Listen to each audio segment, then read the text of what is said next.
Hi hello welcome back to our channel. ఈరోజు recipe chole puri breakfast recipe అండి.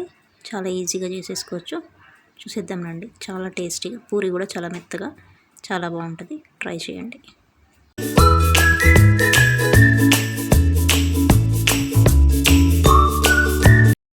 పూరి పిండి తీసుకొని అందులో ఉప్పు, నూనె, వాటర్ వేసి ముద్ద చేసి పెట్టుకొని దాన్ని ఉండలు చేసి పెట్టుకొని పూరీలు చేసుకోవాలండి. స్టవ్ ఆన్ చేసుకొని ప్యాన్ పెట్టుకొని ప్యాన్లో కొంచెం ఆయిల్ వేసుకోవాలి. ఆయిల్ కూడా ఎక్కువ వేయట్లేదు నేను, గమనించండి. కొంచెం తక్కువగానే వేసుకున్నాను, ఎందుకంటే పూరి ఎక్కువేం ఆయిల్ పీల్చదు కూడా. ఈ ఆయిల్లో డీప్ ఫ్రై చేసినప్పుడు పూరి కూడా ఖచ్చితంగా పొంగుతుంది. చూడండి, ఒక్క పూరి కాదు అన్ని పూరీలు పొంగుతూ ఉంటాయి. చాలా చక్కగా వస్తాయి. పూరి మందంగా చేస్తుంది మా మమ్మీ, చాలా బాగా చేసింది పూరీలు. చూడండి ఒక్కొక్క పూరి ఎంత చక్కగా పొంగుతుందో, బూరెలాగా ఉబ్బిపోతున్నాయి అవి. ఎంతసేపు ఒక 10-15 మినిట్స్ వరకు కూడా అవి అలాగే ఉంటాయి. మనం తినేప్పుడు కూడా ఆయిల్ చేతికి అస్సలు అంటుకోదండి. పూరి ఒక్కొక్కటి కూడా ఒక్కదానికి కూడా ఆయిల్ ఉండదు. చూడండి నెక్స్ట్ పూరి కూడా చక్కగా పొంగుతుంది. పూరి రెసిపీ కావాలంటే చెప్పండి. నా ఛానల్ని ఫస్ట్ టైం కనుక చూస్తే లైక్ చేయండి, షేర్ చేయండి, సబ్స్క్రైబ్ చేయండి, బెల్ ఐకాన్ని ప్రెస్ చేయండి. చూడండి ఎంత ఆయిల్ కూడా రావట్లేదు పూరికి. చక్కగా నేను ఇప్పుడు 2-3 పూరీలు కాల్చినా కూడా అవి మొత్తం ఫుల్గా బూరెల్లాగా ఉబ్బిపోయాయి. చూడండి పూరి ఇప్పటికొక 3-4 కాల్ చేసి నేను పెట్టాను. పూరిని ఎప్పుడు మీడియం టు హై ఫ్లేమ్లో పెట్టుకొని కాల్చుకోవాలండి.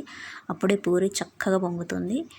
లేకపోతే చతికిపోయినట్టు అయిపోతాయి, ఎండిపోయినట్టు అయిపోతాయి. చూడండి పూరీలు చాలాసేపు అయినా కూడా అలాగే ఉన్నాయి. ఇప్పుడు అట్లాగే పక్కనే కుక్కర్లో చోలే పెట్టుకోవాలండి. చోలేలో ఒక గరం మసాలా, చోలేలో హోల్ గరం మసాలా వేసుకొని ఒక 4-5 విజిల్స్ ఇప్పించుకోవాలి. నేను ఆల్రెడీ ఇప్పించేసుకున్నాను, అది మిస్ అయిపోయింది. దాన్ని కొంచెం ప్రెస్ చేసి చూస్తే ఉడికిపోయినట్టు అనిపిస్తాయి కదా, అప్పుడు ఒక మ్యాషర్తో కొంచెం మెదుపుకున్నట్టు చేసుకోవాలి. నేను ఎక్కువ మెదపలేదు, నాకు ఇంట్లో పిల్లలకి అది అలాగే ఉండాలి కాబట్టి అలాగే ఉంచేసాను. సో ఈ చోలేకి కర్రీ ఎట్లా, చోలే కర్రీ ప్రాసెస్ చూసేద్దాం. ఆయిల్ వేసుకొని ఆయిల్లో హోల్ గరం మసాలా, మిర్చి కట్ చేసి పెట్టుకున్న, ఆనియన్స్ అండి, ఆనియన్స్ పొడుగ్గా స్లైసెస్ కట్ చేసి పెట్టుకున్నాను నేను.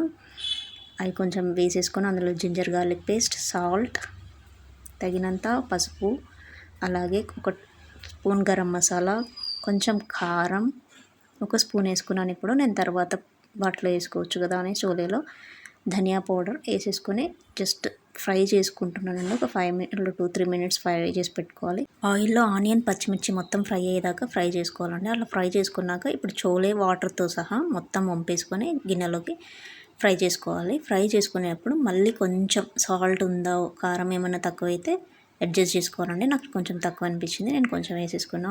సాల్ట్ అండ్ కారం వేసేసుకొని మళ్ళీ ఒకసారి కలిపేసుకొని కొంచెం వాటర్ వేసేసుకున్న మసాలా మొత్తం చోలేకి పట్టేటట్టుగా, చోలేని మొత్తం నీట్గా కలుపుకొని మసాలా మొత్తం పట్టేట్టుగా చూసుకోవాలి. పట్టేసుకొని నేను డ్రైగానే చోలేని పెట్టుకున్నాను అండి. చోలే ఆఫ్ చేసేసుకుంటున్నాను. ఇప్పుడు స్టవ్ ఆఫ్ చేసుకొని చోలేని ప్లేట్లోకి సర్వ్ చేసుకుంటున్నాను. చోలేని అలాగే ఉంచానండి, ఎక్కువ మ్యాష్ చేయలేదు నేను, ఎందుకంటే పిల్లలకి అలాగే ఇష్టం. అండ్ పూరి కూడా చాలా సాఫ్ట్ అట్లాగే ఉంది చూడండి, చాలా సేపటి వరకు కూడా. అండ్ టేస్ట్ కూడా చాలా అంటే చాలా బాగుంది. Thank you so much for watching.